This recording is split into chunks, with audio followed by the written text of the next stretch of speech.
She was a loving, sweet, caring person with a good heart, and somebody took the life of her. Somebody.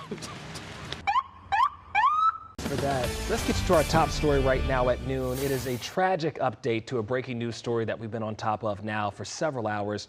A mother and her unborn child are dead after being shot several times early this morning. Just so terrible. The search for the suspect continues in DeKalb County.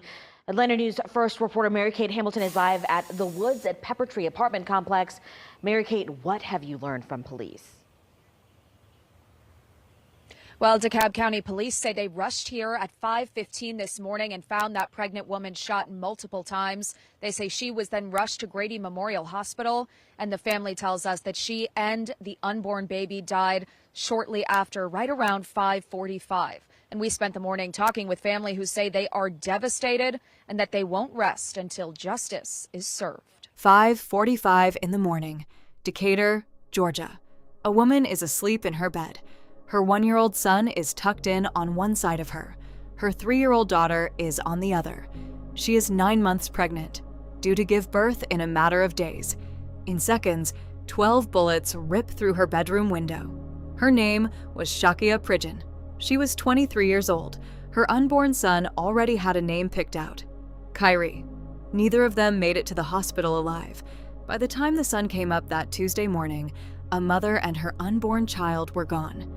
And the 2 babies who survived that bed woke up into a world that will never look the same again. If you're new to this channel, this is This Day Crime, and this is where we lay out the real story behind the headlines. No filler, no spin, just what happened and who it happened to. Before we go further, hit that subscribe button and turn on notifications. Stories like this deserve to be heard, and they deserve to be remembered. Now, let's get into it. Shakiya Pridgen was 23 years old, and if you ask the people who knew her best, they'll tell you her whole life ran through 2 things: her children and her faith. She had just hit a milestone, her very first apartment on her own in Decatur, Georgia. No roommates, no shared lease, just her building a foundation for her family, one step at a time. She was already a mother of 2. A 1-year-old son, a 3-year-old daughter, and she was carrying a 3rd. 9 months along, a due date just weeks away. She'd already named him, Kyren. She'd already set up his baby registry. She was already picking out the little things a mother picks out when she's counting down the days. The Sunday before everything happened, her family threw her a baby shower. Games, laughter, her mother right there in the middle of it, cheering her on. All right, we're getting ready to turn this thing out. Baby shower time. Get ready to open up them gifts. All right, so right here we're going to play the game, guess the drink. And yeah. Okay, so I got to guess the drink. There's 4 different drinks. 4 different drinks. Sunlight will rock with you all night.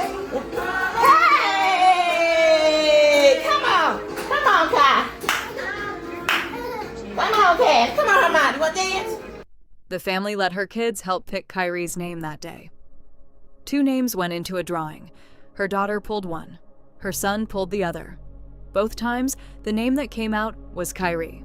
That's the last full memory this family has of her, surrounded by people who loved her, laughing, picking a name for a baby who was already loved before he ever took a breath. Every day, Shakiya went to church.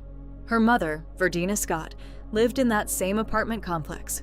Same buildings, same community. Close enough to be there in a heartbeat if her daughter ever needed her. Shakiya's goals weren't complicated. Raise her children, get married one day, settle into a quiet, peaceful life. That's it. That's what she wanted.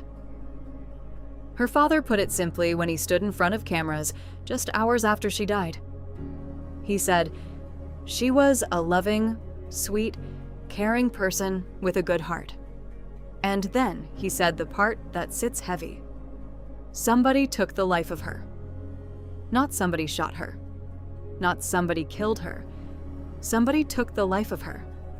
She was a loving, sweet, caring person with a good heart, and somebody took the life of somebody.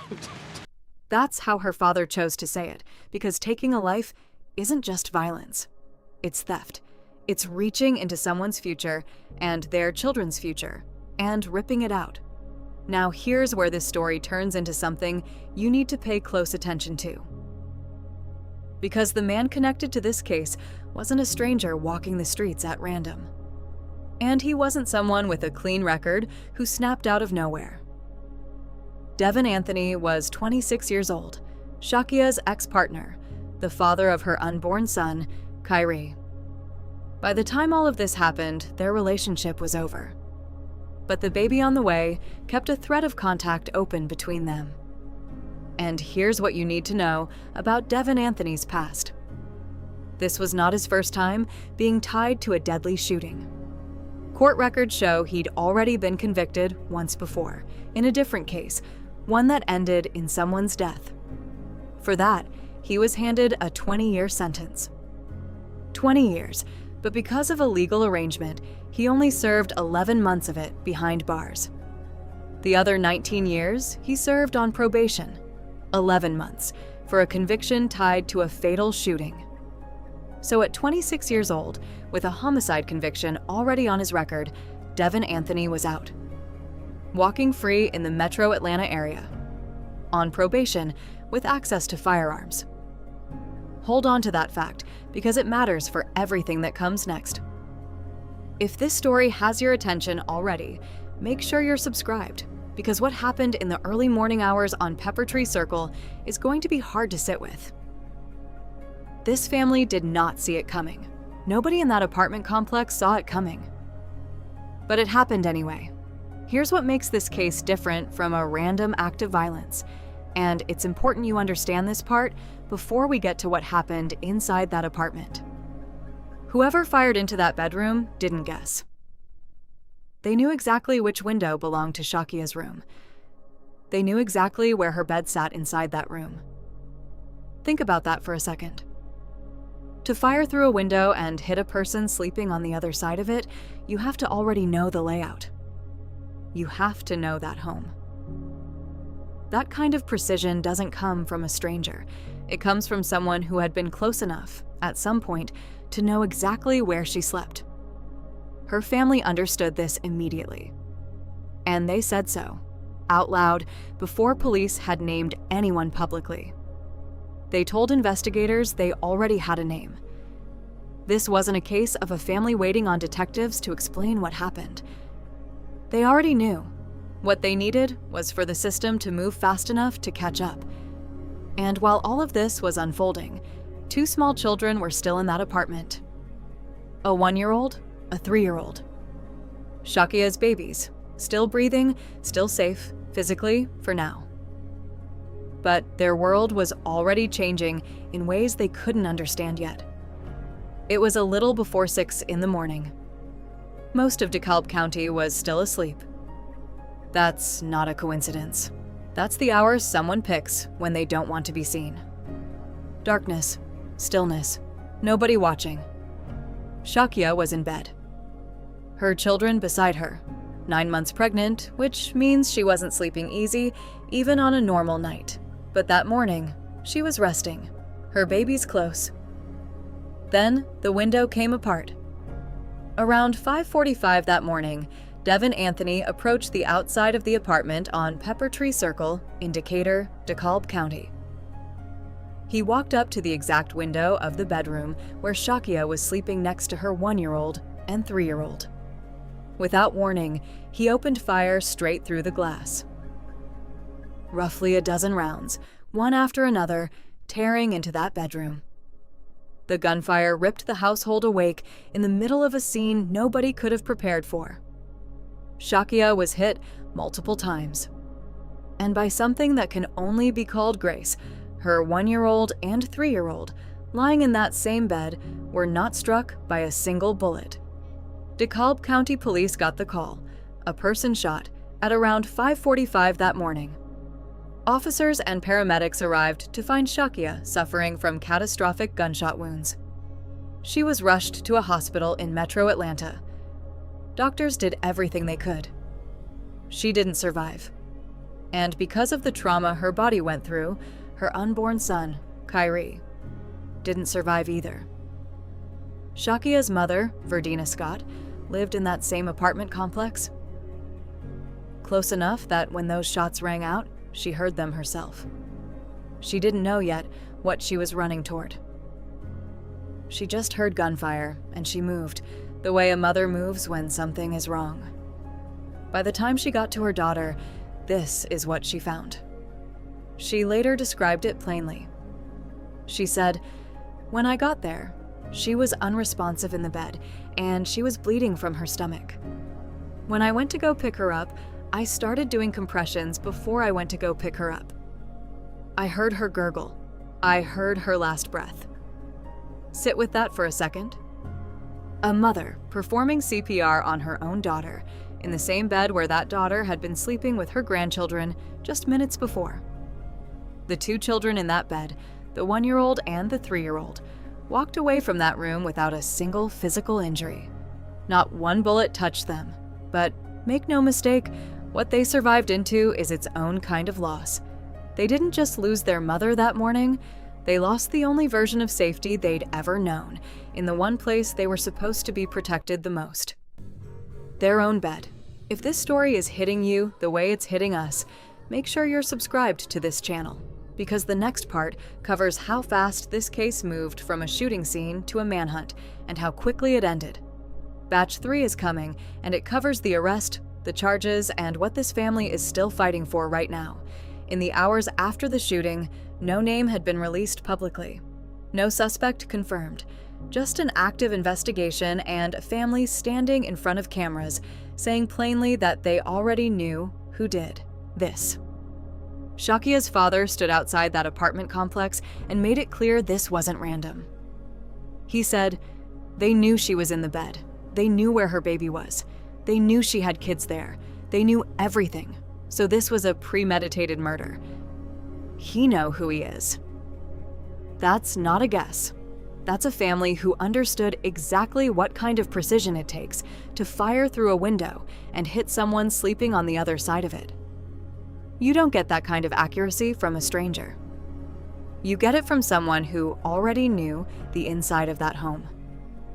Verdina Scott stood beside him, and she made a promise that day, one she said on camera with her daughter's blood still fresh. She said, "I want the world to know that somebody took a blessing from all of us, and we will get justice. This will not be the last time you hear from us. We will get justice for you, Shakiya and Kyren." 23 years old, just starting her life. She had a 1-year-old son. She had a 3-year-old daughter. They both were laying in the bed with her when this happened. By the grace of God, they didn't get hurt. But someone came and shot. We know who you are. We are going to seek justice. They are looking for you. Everyone's looking for you. You killed and took an innocent woman and an innocent baby. And it's no coming back from that. She was a blessing to my family. She was a blessing to so many people. She was very well known, beautiful. She was a beautiful girl, beautiful inside and out. That wasn't just grief talking. That was a mother making sure nobody got comfortable enough to slow down. Investigators moved fast. They identified Devin Anthony as the primary suspect based on his relationship to Shakiya and the evidence connecting him to the scene. Later that same day, June 16th, law enforcement tracked Devin Anthony down to a home in Riverdale, Georgia, over in Clayton County.